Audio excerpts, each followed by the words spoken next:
जय श्री राम सभी भक्तों को, जय माता की। फिर एक नई वीडियो के साथ हाजिर हो गए हैं और आज की जो हमारी वीडियो है इसमें आप बताइए, पूजा करते समय शरीर के रोंगटे खड़े हो जाते हैं और शरीर में ऐसा महसूस होता है कि हम जो है किसी अलग ही दुनिया में चले जाते हैं या नींद पड़ जाती है।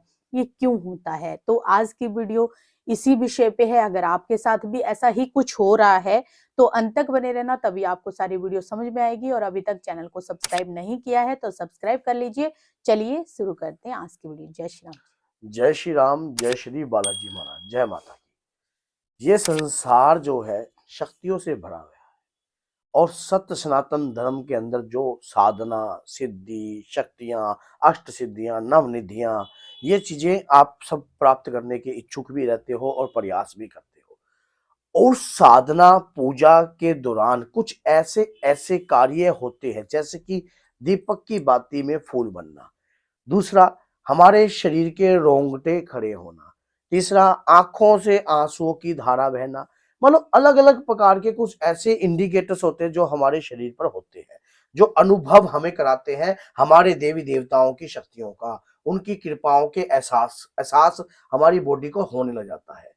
और जब हम एहसास की कृपा प्राप्त करते हैं और उस कृपा से कुछ बन जाते हैं, तब हमें पता लगता है कि वाकई में ये जो अनुभव हमारे साथ होते थे, ये चीजें जो हमारे साथ होती थी, तो उनके पीछे इन चीजों का हाथ था। जब हम पूजा करते हैं तो उस समय कुछ ऐसा कार्य बहुत सारे लोगों के साथ होता है। एक व्यक्ति का क्वेश्चन नहीं है, ये कई लोगों का क्वेश्चन है कि उनके रोंगटे से खड़े हो जाते हैं। देखिए, मैं आज आपको इसके बारे में पूरा डिटेल से बताऊंगा। कई बार हमारे शरीर पर नकारात्मक ऊर्जा का संकेत भी होता है और सकारात्मक का भी होता है। शरीर है तो उसके अंदर हर प्रकार की माया विद्यमान है। शरीर नहीं तो माया खत्म। तो उसी प्रकार से क्या होता है कि शरीर के साथ ये अनुभव हो रहे हैं, शक्तियों का एहसास होता है, वो नेगेटिव है या पॉजिटिव है, मैं आपको इस पे पर्दा उठा दूंगा। जब आप शुरुआती तौर पर कोई भी पूजा करते हो, अगर ऐसे चांस आपके साथ हो रहे हैं, अगर आपके रोंगटे खड़े हो रहे हैं, भय महसूस हो रहा है, घबराहट होने लग गई है, पसीने आने लग गए हैं, नी और जल्दी से ऐसा लगता है कि फटाफट यहाँ से उठ जा, जैसे कि कोई हवन पद्धति में बैठे हो, किसी के हवन के कार्यक्रम में बैठे हो, तो कोई ना कोई नेगेटिव एनर्जी आपके शरीर में वास कर रही है। वो चाहती नहीं है कि आप सकारात्मक ऊर्जा के नजदीक जाओ, पूजा करो, पद्धति करो, इन चीजों को आप करो। वो आपको वहां से उठाना चाहती है। लेकिन अगर काफी लंबे समय से आप पूजा कर रहे हो, उसके बाद कुछ समय बाद आपके साथ ऐसा हो रहा है, तो कोई जब हम किसी स्थान पर अपने मंदिर में बैठकर नित्य नेम माला जाप करते हैं, आप एक बात और, आज मेरी बात इसको गौर से, इसको गांठ भी मान लेना। जब हम माला जाप करते हैं ना, तो मंत्र जाप करते हैं, उससे क्या क्या प्रभाव उत्पन्न होते हैं ये भी सोच लेना। कि जब जिस स्थान पर हम बैठे हैं, वो स्थान जो है एक प्रमुख होने लग जाता है।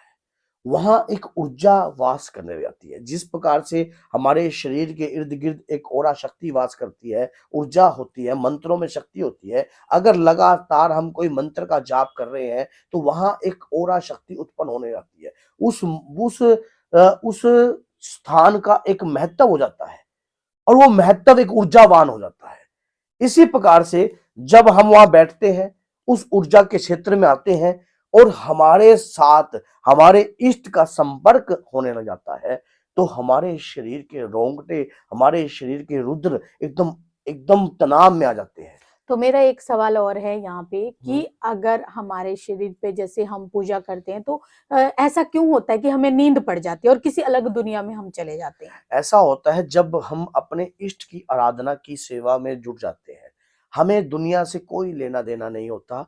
हम अपने इष्ट की उसकी चरणों का ध्यान करते हैं और हम ऐसा रहते हैं कि हमें उसके चरण ही दिखाई देते हैं। उस मूर्ति के साथ हमारा संपर्क हो जाता है।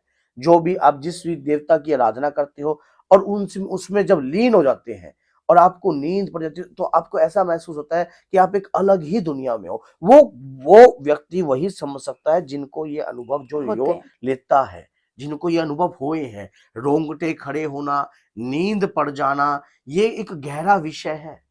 इसमें कोई ये नहीं है कि मैंने जो आपको ये जो बात बता रहा हूं, ये सारी की सारी जितना भी है ये प्रैक्टिकल है, थ्योरेटिकल नहीं अनुभवित है। अनुभवित है। हमारी जो भी आपको ज्ञान दिया गया जा रहा है वो अनुभवित है, स्वयं इस चीज को अनुभव किया है। जब तेज आता है ना शरीर के ऊपर, जब शरीर पर तेज आता है, किसी भी शक्ति का तेज आता है, तो शरीर के एकदम रोंगटे भी खड़े होते हैं। लेकिन नकारात्मक ऊर्जा जब होती है और जब वो सकारात्मक के संपर्क में आती है, तो अपने आप तब भी रोंगटे खड़े होते हैं नकारात्मक ऊर्जाओं में।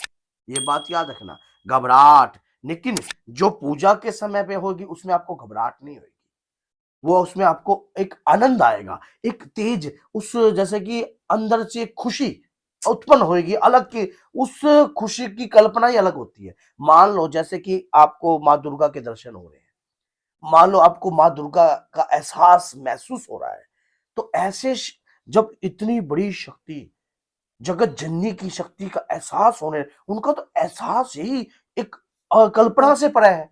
प्रभावशाली। तो इस एहसास से ही एक शक्ति हमारे बताने में ही ऊर्जा उत्पन्न होने लग जाती है। तो आप सोच के देखिए, जब आपको एहसास हो, इस बॉडी को एहसास हो, तो रोंगटे क्यों नहीं खड़े होंगे? रोंगटे 101% खड़े होंगे। ऐसे ही अगर बाबा का एहसास आप लेते हो या माँ दुर्गा का लेते हो या उनकी कृपा का एहसास लेते हो, तो शरीर के रोंगटे खड़े होते ही होते हैं। नेगेटिव का मैंने आपको शुरू में बताया, लेकिन पॉजिटिव का मैंने आपको बताया। अधिकतर जब हम पूजा पाठ करते हैं, ये कार्य अगर हो रहा है, तो अगर जब रोंगटे खड़े हो रहे हैं, तो एक सकारात्मक ऊर्जा आपके शरीर में प्रवेश कर रही है। सकारात्मक ऊर्जा, हमारी शरीर की ऊर्जा जब किसी ऐसी दिव्यमान शक्ति के नजदीक जाती है, तो हमारे रोंगटे खड़े होते हैं। हमारे अपने इष्ट को श्री देखकर रोंगटे खड़े होते हैं, हमारे इष्ट की कृपा को देखकर रोंगटे खड़े होते हैं। मान हम जब ये तो स्वप्न में भी हो सकते हैं। अगर आप स्वप्न में भी मान लो आपको आपको कुछ आपके इष्ट की प्राप्ति हो जाए, आपके गुरु की प्राप्ति हो जाए, आप जिसकी आराधना करते हो उस कृपा की प्राप्ति हो जाए, तो रोंगटे खड़े होना तो एक स्वाभाविक बात होगी कि होंगे ही होंगे। आपको एहसास होता है, आपके अंदर एक एक हर्ष उत्पन्न हो जाता है, एक उल्लास उत्पन्न हो जाता है अपने इष्ट के प्रति, एक खुशी जिसका कोई बखान नहीं कर सकते, शब्दों में उसका गान नहीं कर सकते।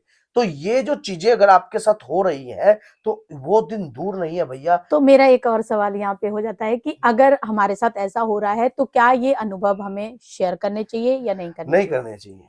अच्छा। अगर कई बार क्या होता है कि दिव्य शक्तियों की कृपा अगर आपके साथ होती है, तो अपने गुरु के साथ ही इन अनुभवों को शेयर करो। अनुभव शुरू में होते थे, लेकिन बाद में बंद होने भी हो बंद हो जाते हैं। जाते हैं। ये बंद इसलिए होते हैं क्योंकि जब हम साधना हम कर रहे हैं, तप हम कर रहे हैं, अपनी माँ को, अपने बाबा को रिझाने के रिजाना। लिए, खुश करने के लिए दिन रात प्रयास हम कर रहे हैं, तो उस जो अनुभव हो रहे हैं वो भी हमें हो रहे हैं। हाँ, ये होते हैं कि गुरु ब्रह्मा गुरु विष्णु गुरुदेव महेश्वरा, गुरु साक्षात परम तस्मै श्री गुरुवे नमः।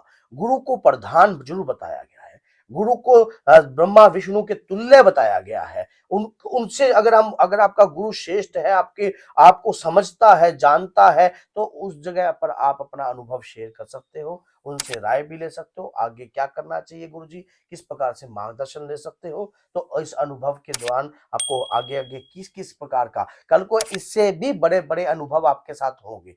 जब शक्ति की किसी व्यक्ति के शरीर पर संपर्क साधती है, वो संपर्क में दौरान अलग अलग प्रकार के अनुभव होते हैं। उस अनुभव को लिए गुरु का होना एक जरूरी होता है, क्योंकि उस समय पर आपको पता नहीं लगता अच्छाई बुराई। कई बार ऐसा भी होता है कि हमारे शरीर से हम जब मंत्र का जाप करते हैं, किसी शक्ति की आराधना करते हैं, मलिनता बाहर प्रकट होने लग जाती है।